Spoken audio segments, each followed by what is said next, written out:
Hi guys! Welcome back to my channel. Nagbabalik na naman ako.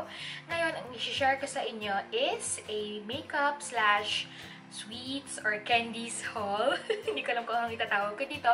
But since last week, nasa Japan kami, madami akong nabili ng mga abubot, mga makeup, sa dollar store, sa Daiso, and sa mga iba pang shops doon, lalo na sa mga grocery nila. Ang daming-daming mga chocolates and kung ano-anong mga masasarap kainan, nakakataba. Anyway, magsimula na tayo dahil medyo marami ito. So, mag-start tayo sa mga snacks, Japanese snacks, mga chocolates, and kung ano-anong anik-anik. Sa Japan, sobrang daming green tea. Lahat yata may green tea flavor, mga mochi, mga chocolates, mga biscuits, inumin, sikat na sikat yan. Yung mama ko nga, natawa sa kanya, sobrang payat niya, ang laki ng pinayat niya, siguro maliban sa stress at saka sa trabaho. Sabi niya, every morning daw, umiinom siya ng green tea, ng ocha, na mainit tsaka sa gabi, or every time naman daw na kumakain siya ng sobrang taba, madaming makolesterol na food, umiinom daw siya ng ocha, tapos parang mabilis daw ma-digest yung kinakain niya, nalilinis daw yung bituka niya, tapos regular yung kanyang bowel movements. Anyway, moving on, medyo TMI yun. Mag-start tayo sa favorite na chocolate or green tea chocolate ni Nico. Ito yung Meiji Pure Matcha Chocolate. Natikman ko na to. Ako, hindi ako masyadong fan ng green tea. Pero si Nico, sobrang love na love niya. Tapos, natikman ko na to. Yun nga, medyo mapait siya. Pero sa loob niya, parang meron siyang chocolate. So, okay lang. Next is Meiji Rich Matcha Biscuits. Sabi sa inyo, kahit biscuit, merong green tea flavor. Pero ito, chocolate yung niya, nasa labas na dense, may feeling siya na green tea. Hindi ko pa rin natikman to. Ayan. Next, ano ba bang green tea dito? Next is Milky. Alam niyo tong brand na to. Kung hindi, ito ang pinakasikat na actually ice cream store, I think. Basta, hindi na ice cream ang tinda nila. Meron din silang mga candies. Hindi ko nabili yung original niya, pero yung kulay red na packet, yun, masarap yun. Pure yun na milk flavored na candy. But this one, it's green tea flavored. As usual, dahil sa asawa ko, yun lang talagang pinunta niya doon. Green tea. Next is another matcha flavored or green tea flavored na Pocky. Alam ko sikat na sikat sa Pilipinas kasi marami akong fina-follow sa Instagram na tawag dito, mga online seller ng snacks. Ang dami nagbibenta ng mga ganito. So, hindi ko sure. Siguro madami to kasi malaki siya ayun, makapal. Usually, di ba yung maninipis lang? Nakikita natin ito, makapal. Mayroon nga yung sobrang laki na gano'n. Pero, hindi naman namin kasi mauubos yung gano'n. So, okay na yung ganito kaliliit lang. Next is Milky. Isang Milky din to na candy. Milk candy. Meron siyang, feeling sa loob na chewy. Tikman ko na to noon. Sobrang sarap niya. Is, ito, nabukas ko na to kasi sobrang favorite ko to. And Japanese yung nakasulat niya, pero it's a milk candy rin, high concentrated milk candy. Sobrang favorite ko to. Nung mga bata pa kami, pag pupunta si Papa ng Japan, tas papasalubong siya ng mga ganito. As in, sobrang sarap. Ayan siya, ganyan siya kaliit. Ay, mag-focus ng camera ko. Pero ganyan siya, tapos sobrang sarap niya. As in, parang kang uminom ng gatas na nasa candy lang. As in, literal na masarap. Next is ito, isang pack ng Meiji Chocolate Collection, Selection. Meron siyang 8 types. So, since kaysa bumili ka ng mga isa-isang malalaking ganon, binili na lang namin yung isa mga ganito na maliliit. So, merong almonds na chocolate, sikat na sikat yan. Itong dalawang to, favorite ng kapatid ko to. Ni Kyoji, yung bunso ko kapatid. Every time na pupunta kami sa convenience store, ang tawag nila sa convenience store sa Japan is konbini. Nakakatawa, pero konbini yung tawag nila. Ito yung palagi niyang binibili. Ano pa ba? Next, ito yung parang M&M's lang na regular chocolate. Ano pa ba? Itong Meiji Milk Chocolate, masarap din to. Itong strawberry na to, sobrang sarap din. Parang lahat na lang masarap. Basta masarap, alam niyo naman yung ibig ko sabihin, di ba? Next, ito, itong puka na chocolate. Para siyang Hello Panda. Ganun yung lasa niya. Ito, milk chocolate na cookies. Hindi ko ba natikman to? Next is, meron pang isa. I'm sorry. Next na chocolate assorted. From Meiji din pala to. Ganun din. Pero iba yung nasa loob niya. Merong Choco Baby. Yung parang strawberry din kanina na may chocolate. M&M's. Parang M&M's. Ito parang namang coffee na may chocolate. And then, ito yung saging shape siya na banana na may chocolate sa loob. So, there! Ano pa bang may chocolate pa ba dito? Ito pa wala. Next is this crunch na green tea flavor. Ito, bago lang tong nakita ko na to. Hindi ko alam kung may ganito sa Pilipinas. Pero, first time ako nakita ng green tea na crunch sa Japan. And, dinikman ko siya. Sakto lang, okay lang. Mas gusto ko pa rin yung chocolate na flavor. Tapos, ang gusto ko talagang bilhin sa Japan is yung mga KitKats nila kasi sobrang dami nilang flavor. Unfortunately, yung mga nakita ko lang sa grocery store is yung mga natikman ko na, like yung green tea, cheesecake, ano pa ba? Dark chocolate, ano pa ba?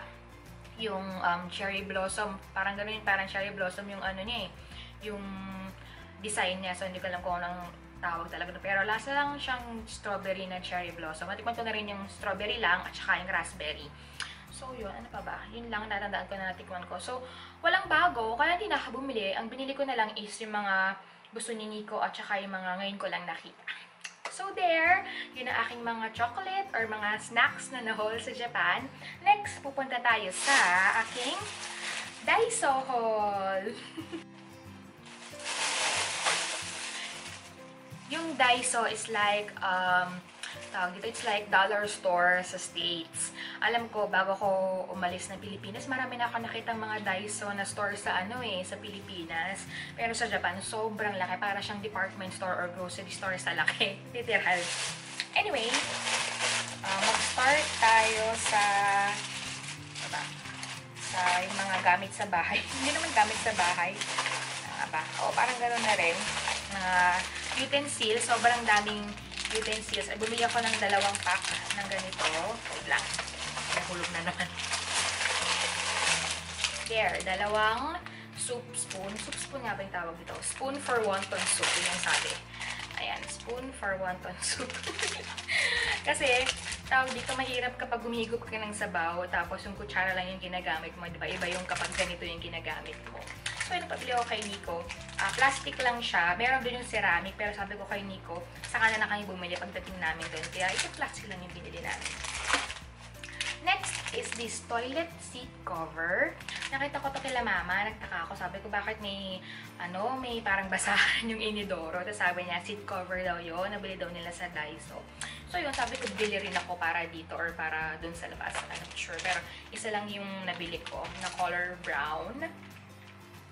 And then, moving on, bumili rin ako ng 2 washi tape. Hindi ko alam kung may ganito rin sa Pilipinas. Pero I'm sure sa National Bookstore, sa scrapbook aisle or sa section na yon may mga ganito. So, ayan yung design niya. Bet na bet ko tong na to, chevron print na to, green. Tapos ito yung floral. Is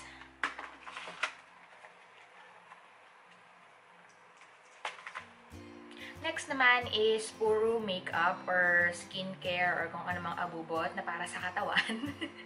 First is bumili ako nitong Cutie Heel. Sabi, ayan o, Cutie Heel. Yung panggadgad or pang foot spa. Kasi nagdadry yung heels ko. Kasi palagi ako nagsasandas, palagi ako nagchichinelas, madalang ako nag-rubber shoes. Kaya sobrang nagdadry yung heels ko. Kaya ayan, bumili ako na ganito. Next is para ulit sa paa ko. Foot mask pack. It keeps your entire feet moisturized. So, kailangan ko din to since nagdadry nga yung aking talampakan or yung aking paa. Super duper kailangan ko to. Next is BB face mask. Ayan siya. BB face mask with collagen. And, hindi ko alam kung ilang piraso. Ayun, 2 pieces lang siya. 2 lang pala. So, hindi ako mahilig sa mask, pero try ko na din kasi mura lang naman eh. Next is, bumili rin ako ng Pore Care Pack o yung nose strip with natural charcoal and sabi dito meron daw siyang 4 na sheet sa isang pack na ganito. So, sulit na rin, kaya rin na din. Hindi ko pa natatry, pero Siguro naman effective na to kasi ganito rin yung itsura ng ano eh, bench yata, bench na nose strip. Next, bumili rin ako ng Sanrio. Alam ko Sanrio yung tawag dito. Hairband, no tangle rubber band. Yan, 100 pieces siya. Tapos, bumili din ako ng eyebrow pencil. Color niya is brown. Di ako sure kung maganda to, pero ang dami kasi isang aisle na puro makeup, puro eyelash extension, puro ganun. I mean, false eyelashes. So, yan. Bumili rin ako na para sa kilay. And isa pang para sa kilay is tong scissors and mascara brush. Yan. Hindi ako marunong mag-ayos ng kilay ko. So, hopefully, matry ko to magamit ko para hindi na ako pupunta sa tawag dito sa salon kasi sobrang mahal. So, yun. Sana magamit ko siya. And then, last sa Daiso haul ko is this eyelash glue.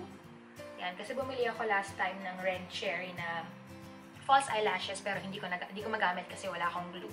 So, yan. Bumili rin ako. Eyelash glue. Nakalagay naman dito na product of Daiso Japan. Halos lahat nakalagay. Ito yung product of Daiso.